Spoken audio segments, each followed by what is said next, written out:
Hi. Back in the statics class, we all learned a little bit about cross-sectional properties and particularly how to find centroids and how to find the second moment of area. In this course, that's where you're going to really need to know all about and apply the second moment of area, sometimes also called the moment of inertia. And back there, you started to learn about the various types of structural cross-sections, particularly the steel cross-sections are ones that you encountered a little bit. So I'm going to talk a little bit more about those and see if we can't help you understand how that all is working out there. Here is a W14 by 36. Remember that the way this works is that when it's a W shape, a wide flange shape, right? Wide flange means that we've got up here in the flange area, these two surfaces are parallel to each other, just like they are down here at the bottom. Right, so this is the flange, this is the other flange, and they're connected with this vertical piece that is the web. Most often, we would use this particular cross-section as a beam, and it would be oriented in this fashion as opposed to being laid over to here. And that's all because of the second moment of area about this horizontal centroidal axis as I'm holding it right here, as compared to about this other one. The second moment area would be much, much smaller. Right, so this is a W14 by 36, a commonly used beam size made out of the steel material. And then we have a much bigger section. This is a W30, and if we look, it's been identified and measured out as a W30 by 391, right? So I didn't talk about what that second number meant in that previous example, right? This is so big, can't even get on the screen. Wait till we get to the next one. And it's pretty heavy. Right, so it is 30 inches from one side of the flange to the other side of the flange. That second number is how much this thing weighs per foot, right? 391 pounds, right? And I'm not holding, of course, nearly that. I'm not that strong, right? So there's about a little over a half an inch in that thickness there. This is decently heavy. You could do some nice curls with this thing, right? So that is a very heavy cross section, doesn't use that much. And here's one that's even bigger, right? Again, it's so big, I got to take it out of rotate it horizontally here. This is a W40 by about 183, right? So it weighs less. It's got less steel in it than that other one, which weighs quite a bit more, but it's been stretched out over a longer distance, and it's going to pick up that larger second moment of area.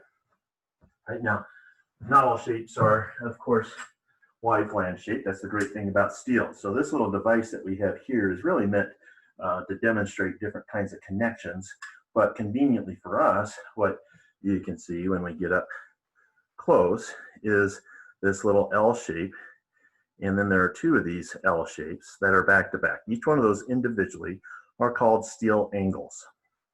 Right, well, they're just angles, and these are made out of steel.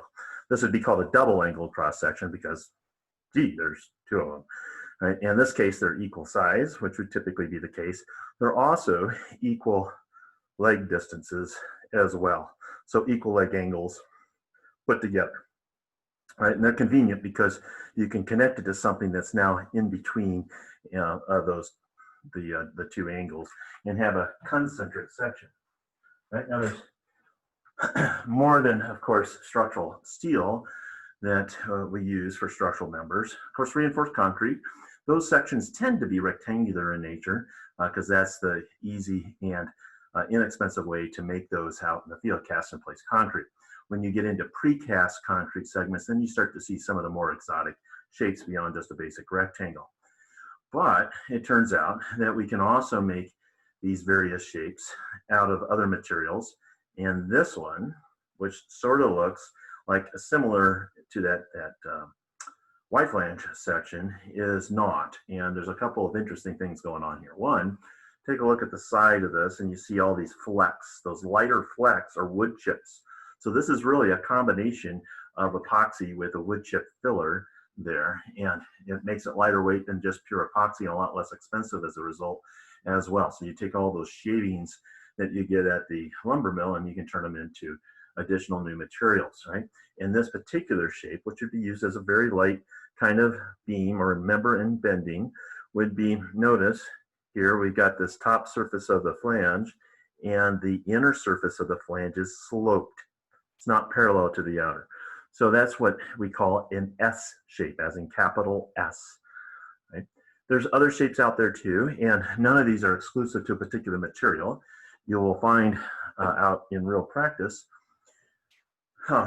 stainless steel, aluminum shapes, that sort of thing, all kinds of different things. Now, when you are in practice and you want to find out properties of what might be available to you, one of the places you go is to a manual such as this. This is a steel manual.